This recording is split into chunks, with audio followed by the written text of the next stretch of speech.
नमस्कार, जय हिंद. सर्व विद्यार्थी मित्रांचं स्वागत आहे आपल्या स्टिकर मराठी सरळ सेवा भरती या YouTube चॅनलवर. मी नीता घुले पानसरे तुमचं पुन्हा एकदा मनपूर्वक स्वागत करते. सर्वप्रथम तुम्हाला आपल्या गणपती बाप्पाच्या आगमनाच्या खूप खूप शुभेच्छा. सर्वांवरती गणपती बाप्पाचा आशीर्वाद असो आणि ह्या वर्षी तुमचं वर्दीचं स्वप्न, तुमच्या पोस्टचं स्वप्न, ज्यांना पोलीस बनायचं आहे, ज्यांना BMC मध्ये जागा हवी आहे, ज्यांना रेल्वे विभागात जागा हवी, प्रत्येकाचं स्वप्न पूर्ण हो हीच देवाचरणी प्रार्थना. तर सुरुवात करूया आपण आपल्या आजच्या लेक्चरला. आपण सिरीज घेत आहोत विजेता सिरीज, स्पेशल 60 दिवस विजेता सिरीज आपण घेत आहोत, ज्यामध्ये सामान्य विज्ञानाचा आज 9 नंबरचं लेक्चर आहे. ज्या लेक्चरमध्ये आपण TCS पॅटर्नने क्वेश्चन आन्सर घेत आहोत. ठीक आहे, तर व्हिडिओला शेवटपर्यंत बघायचंय, व्हिडिओच्या लिंकला जास्तीत जास्त शेअर करायचंय आणि सेशनला लाईक सुद्धा करायचंय. ठीक आहे, लाईक खूप कमी असतात तुमचे. प्रश्नोत्तरे कळत नाही का? तर काय करायचं आहे, लाईक करून घ्यायचं आहे. तर जाऊया आपण आपल्या पहिल्या प्रश्नावर. तुम्हाला आन्सर येत असतील तर तुम्ही ऑफलाईन कमेंट करून आन्सर सांगायचे आहे. ठीक आहे, आता बघा पहिला प्रश्न विचारलाय, पॅटर्न कोणता आहे? TCS पॅटर्न नुसार तुमचे BMC चे क्वेश्चन विचारले जातात. ठीक आहे, म्हणून आपण TCS पॅटर्ननेच क्वेश्चन घेतो. खालील कुठल्या प्राण्यात बाह्य फलन घडून येते? बाह्य फलन म्हणजे काय? बाह्य फलन म्हणजे जसं एग असतं बघा, एग. ठीक आहे, एग मध्ये काय असतं? एग मध्ये काय होतं? पूर्ण बाह्य फलन होतं. जसं कोंबडीचं अंड असेल तर त्यामध्ये पूर्ण फलित नसतं ते.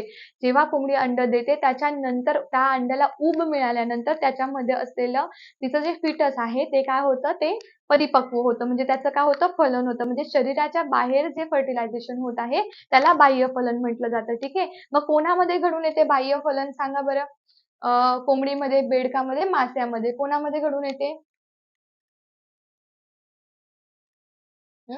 कोणामध्ये घडून येणार आहे? बेडूकमध्ये, मास्यामध्ये, कोंबडीमध्ये. तर तिघांमध्ये इथे बाह्य फलन घडून येते. आणि फक्त असं विचारलं, जसं बघा कोंबडीमध्ये कसं असतं की फर्टिलायझेशन होऊन त्यानंतर प्रोसेस होते, पण जसं बेडूक आणि मासे आहे त्यांचं तर फलन जी प्रक्रिया आहे ही पूर्णच बाहेर होते. ठीक आहे, ती शरीराच्या आतमध्ये होतच नाही. जसं मासे जे आहे तर त्यांचा जो ब्रीडिंग टाइम आहे तो कधी आहे? पावसाळ्याच्या टाइमला, रेनी सीझनला.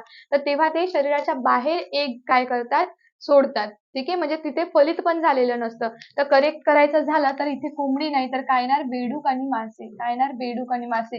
कोंबडीचं फलन जे आहे ते शरीरात होतं, पण तिचा जो विकास आहे, ठीक आहे, पूर्ण विकास जो आहे तिच्या बालकाचा तो काय होतो? त्या अंड्याला ऊब मिळाल्यानंतर बाहेर होतो. पण फलन विचारलेलं आहे तो फलन ते शरीरामध्येच होतं. पण बेडूक आणि मासे आहे यांचं फलन काय होतं? बाहेर होतं. मग बघा पर्याय नंबर ब व क बघा दिलेला आहे, फक्त ब व क योग्य.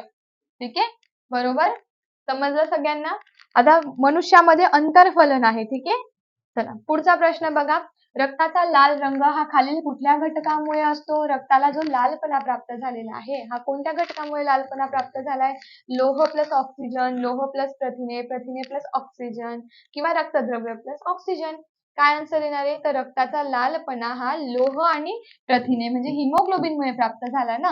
म्हणजे हिमोग्लोबिन काय आहे? हिमोग्लोबिन आपलं रक्तद्रव्य आहे. ठीक आहे, मग त्याच्यामध्ये जर तुम्ही नावाची फोड केली तर हिम म्हणजे काय झालं? आयन. हिम म्हणजे आयन म्हणजे काय झालं? लोह झालं. आणि ग्लोबिन काय झालेलं आहे? ग्लोबिन काय आहे? प्रोटीन. काय आहे? प्रोटीन आहे, प्रथिने आहे. काय आहे ते? एक प्रकारचं प्रथिने आहेत. ठीक आहे, लक्षात आलं? म्हणजे काय आन्सर येणार? लोह प्लस प्रथिने. पुढचा प्रश्न बघा, खालील कुठला जस्त विलेपनास लागतो? जस्त विलेपन म्हणजे काय? की एखादा लोखंडाचा पदार्थ आहे, पदार्थ नाही ऑब्जेक्ट म्हणा तुम्ही, पदार्थ नाही म्हणू शकत, ऑब्जेक्ट म्हणा. एखादा लोखंडाचं काहीतरी आहे, ठीक आहे, आणि तो काय झालाय? हवेशी संपर्कात आला. इथे काय आहे? हवा आहे, ऍटमॉस्फिअर मध्ये असलेली हवा. मग कार्बन डायऑक्साईड असू द्या, ठीक आहे, सल्फर डायऑक्साईड असू द्या किंवा ऑक्सिजन असू द्या, प्रत्येकाशी तो काय आला? संपर्कात आला. तर ह्याच्यावरती काय होते? रिॲक्शन होते. काय होते? रिॲक्शन होते. त्या वायूंची रिॲक्शन होऊन याला काय होतं? ह्याला गंज लागतो, ज्याला आपण रस्ट म्हणतो. मग आता ह्याला काय करायचंय? जस्त विलेपन करायचंय. मग याच्यासाठी आपल्याला काय लागणार आहे? तर जस्तच लागणार आहे, बरोबर. कारण आपण काय करणार आहे? याला पूर्ण याला गॅल्व्हनायझेशन पण म्हटलं जातं. या लोखंडावर जस्ताचा काय करणार? थर चढवणार, याला जस्त विलेपन किंवा गॅल्व्हनायझेशन म्हटलं जातं. म्हणजे पर्याय नंबर काय आला योग्य? फक्त क आहे ना. जस्त काय लागतो? जस्त विलेपनासाठी जस्त लागतो. आणि ह्याला आपण शरण रोखण्याच्या पद्धतीमध्ये सुद्धा शिकतो, बरोबर. चला पटकन सेशन लाईक करून लिंकला शेअर करा बरं पटकन. चला पुढचा प्रश्न बघा, खालील कुठल्या पेशी अंगकास ऊर्जा कारखाना म्हणून ओळखले जाते? ऊर्जा कारखाना म्हणजे जिथे काय होतं, पेशींची ऊर्जा तयार होते. आता आपल्या ज्या पेशी आहेत त्या पेशींमध्ये भरपूर गोष्टी चालतात. पेशींचं नियंत्रण जे आहे ते केंद्रकाद्वारे केलं जातं. जसं आपल्या घरामध्ये एक मोठा व्यक्ती असतो, ज्याच्या सल्ल्यानुसार, ज्याच्या सांगण्यानुसार सगळ्या घरातल्या गोष्टी होतात, तसंच पेशीमध्ये केंद्रक हे मुख्य आहे. केंद्रकाच्या नियंत्रणामध्ये सगळ्या गोष्टी होतात. पण पेशीचे अंगके जे आहेत त्यांना प्रत्येकाला वेगवेगळी कामं आहे. मग ऊर्जा हाऊस किंवा ऊर्जेचा कारखाना तुम्ही पॉवर हाऊस म्हणतात, तर ते कोणाला म्हणतात? मायटोकॉन्ड्रियाला म्हणजेच तंतुकणिकेला. मग पेशींमध्ये तंतुकणिकेमध्ये एटीपीच्या स्वरूपामध्ये ऊर्जा रिलीज होते. एटीपी म्हणजे काय? ॲडिनोसाइन ट्रायफॉस्फेट हा याचा काय आहे? फुल फॉर्म आहे. समजतंय? गोल्गी संकुल हरितलवके एटीपी बघा, एटीपी इथे दिले. एटीपी काय? तंतुकणिकेमध्ये तयार झालेली ऊर्जा आहे. ठीक आहे. आणि गोल्गी संकुल आणि हरितलवके जे दिलेले आहे, हरितलवके हे प्राणी पेशीमध्ये आहे का? ते वनस्पती पेशींमध्ये. गोल्गी संकुल दोघांमध्ये. ठीक आहे. प्राणी पेशीमध्ये गोल्गी संकुल. ठीक आहे. समजलंय? तर पटापट काय करायचंय? व्हिडिओला लाईक करायचा आहे पटाकन, सेशनला शेअर करायचंय. ठीक आहे. व्हिडिओ लाईक करत चला तुम्ही, व्हिडिओला शेअर पण करून घ्यायचंय. पुढचा प्रश्न बघा, साधारण खालील कुठल्या द्रावणात पेशी ठेवल्यास काय होणार आहे? प्लाझ्मोलिसिस घडून येते. आता कोणत्या द्रावणामध्ये जर तुम्ही पेशींना ठेवलं, ठीक आहे, पेशींना जर तुम्ही ठेवलं तर काय होणार आहे? त्यांचं आकुंचन म्हणू शकतात तुम्ही, तर ते होऊन येणार. ठीक आहे. तर ते कुठलं द्रावण असणार आहे हे तुम्ही मला ऑफलाईन कमेंट करून सांगायचं आहे, प्रत्येक गोष्टीचं आन्सर.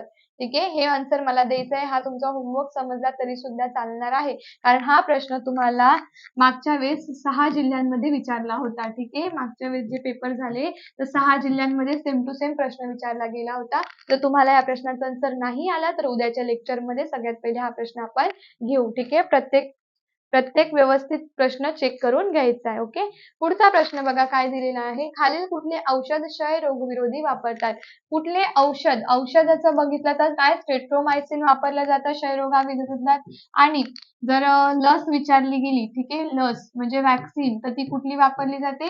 तर BCG वॅक्सिन वापरली जाते. कशा विरोधात? क्षयरोगाविरोधात. पेनिसिलिन अँटीबायोटिक आहे. काय आहे? अँटीबायोटिक औषधच आहे, ते अँटीबॅक्टेरियल आहे. ओके. देन आपला पुढचा प्रश्न. ओके. प्रश्न आपले डबल झालेले आहेत. ठीक आहे. तरी बघूया आपण. बरं. बघा, खालील विधानाचा विचार करा. साधारणतः मेंदूच्या डाव्या गोलार्धात उजव्या गोलार्धापेक्षा 1860 लाख चेतापेशी जास्त असतात. नंतर आपल्या शरीराचा उजवा भाग मेंदूचा डावा गोलार्ध नियंत्रित करतो. ठीक आहे. हे वाक्य बरोबर आहे. बघा, आपल्या ज्या चेता आहेत ना उजव्या भागातील, ते डाव्या साईडला काय करतात? कंट्रोल करतात. म्हणजे उलट असतं. उजवी बाजू जी आहे मेंदूची ती डाव्या साईडला कंट्रोल करते आणि डावी बाजू आहे ती उजव्या साईडला कंट्रोल करत असते. तर याच्यापैकी तुम्हाला आता काय सांगितलेले? उत्तर सांगितलेले आहे कोणते येणार आहे. तर बघा, दोन्ही विधाने बरोबर आहे, परंतु पहिले विधान दुसऱ्या विधानाचे योग्य स्पष्टीकरण नाही देत. ठीक आहे. योग्य स्पष्टीकरण नाहीये, पण दोघंही विधान कसे आहे? बरोबर दिलेले आहेत. ठीक आहे. कसे दिलेले आहेत? दोघंही विधान बरोबर दिलेले आहेत. तर पर्याय नंबर 3 काय येईल आपला? योग्य. ठीक आहे. आता बघा पुढचा प्रश्न दिलेला आहे की लक्षणे, ठीक आहे, ही रोगांची निर्देशांक नसतात. तर निर्देशांक असतात, नसतात असं नाहीये. लक्षणे म्हणजे सिम्पटम वरून तुम्हाला रोगाचा अंदाज येतो. पिवळं पिवळं शरीर तुम्हाला दिसायला लागलं तर कावीळ झाली म्हणतो. खोकला यायला लागला तर काय म्हणतो आपण?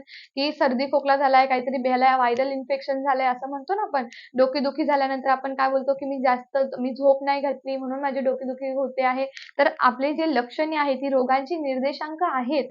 नाही आहेत का ते? तर आहे. ठीक आहे. आणि अनेक रोगांची लक्षणे ही वेगवेगळी असतात. बरोबर आहे हे पण. अनेक रोगांची, आता कावीळ झाल्यावर तुमचं शरीर पिवळं दिसणार, ताप आल्यावर दिसणार का? नाही. म्हणजे प्रत्येक रोगाची जी लक्षणे आहेत ती वेगवेगळी आहे. म्हणजे दोघंही विधान आपले काय? बघा, पहिलं विधान चूक आहे, कारण तिथे नसतं दिलेलं आहे त्यांनी. आता बघा, दोन्ही विधाने बरोबर व दुसरे विधान पहिल्या विधानाचे योग्य स्पष्टीकरण आहे.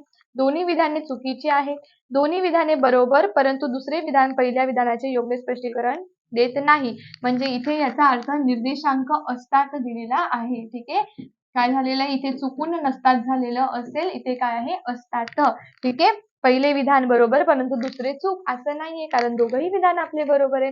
तर दोन्ही विधाने बरोबर आहे, परंतु दुसरे जे विधान आहे ते पहिल्या विधानाचे स्पष्टीकरण नाहीये.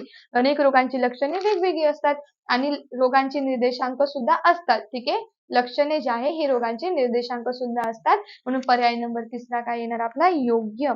पुढचा प्रश्न बघा काय दिलाय. अनुक्रमे तुम्हाला सांगितलेलं आहे हरितद्रव्य जे आहे ते हरितद्रव्य कोणामध्ये असतं? वनस्पती पेशींमध्ये. कोणामध्ये आहे हरितद्रव्य? वनस्पती पेशींमध्ये असतं. हिमोग्लोबिन कोणामध्ये असतं? मानवामध्ये. हिमोग्लोबिन काय आहे? प्राणी पेशीमध्ये. प्राणी पेशी म्हणजे आपल्या पेशी. ठीक आहे. आता ह्याच्यामध्ये काय असणार आहे मग? आता हिमोग्लोबिन मध्ये आयन आहे, ऑब्व्हियसली Fe येणार. आयन साठी काय येतं? Fe येतं. मग आता हरितद्रव्यांसाठी काय येणार? Mg येणार. बरोबर. मग काय येणार आपलं आन्सर? बघा कुठे दिसतंय Mg आणि Fe. तर पर्याय नंबर दुसरा आपला काय आहे? योग्य.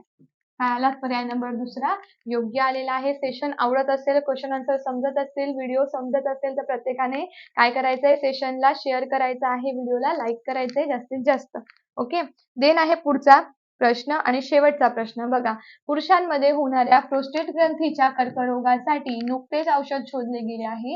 हे औषध खालील कुठल्या वनस्पतीपासून मिळवतात? आता प्रोस्टेट ग्रंथी जी आहे पुरुषांमध्ये ती शुक्राणूंना पोषण करण्याचं काम करत असते. म्हणजे स्पर्मला पोषण तिथून भेटतं. स्पर्मचं न्यूट्रिशन तिथून होतं. ठीक आहे. त्याच्यामध्ये काय असतं? फ्रुक्टोज ही शर्करा सुद्धा इतर भागात कुठेच नसते. पण पुरुषांमध्ये प्रोस्टेट ग्रंथीमध्ये ती असते. कशासाठी? तर जे स्पर्म आहे त्यांचं काय करण्यासाठी, तर न्यूट्रिशन करण्यासाठी, पोषण करण्यासाठी. मग त्याला जर कर्करोग झालेला असेल पुरुषांमध्ये तर त्याच्या कर्करोगासाठी औषध कोणापासून बनवलं गेलं? तुळस, कडुलिंब, तेल, ओक. तर त्याचा आन्सर येणार आहे कडुलिंबापासून. काय केलेलं आहे? प्रोस्टेट ग्रंथीच्या कर्करोगावरील म्हणजे प्रोस्टेट ग्रंथी जी आहे तिचं जे कॅन्सर आहे त्याच्यावरचं औषध काय केलं? बनवलं गेलं आहे. तर आजसाठी इतकंच. व्हिडिओ आवडला असेल, सेशन आवडलं असेल तर व्हिडिओला पटकन लाईक करायचं आहे, सेशनच्या लिंकला जास्तीत जास्त शेअर करायचं आहे. तुम्ही चॅनलवर नवीन असाल तर आपल्या स्टिकर मराठी सरळ सेवा भरती या चॅनलला सबस्क्राईब करायचं. भेटूया पुन्हा न्यू क्वेश्चन सोबत. तोपर्यंत bye bye. Take care. Wish you all the best. Thank you.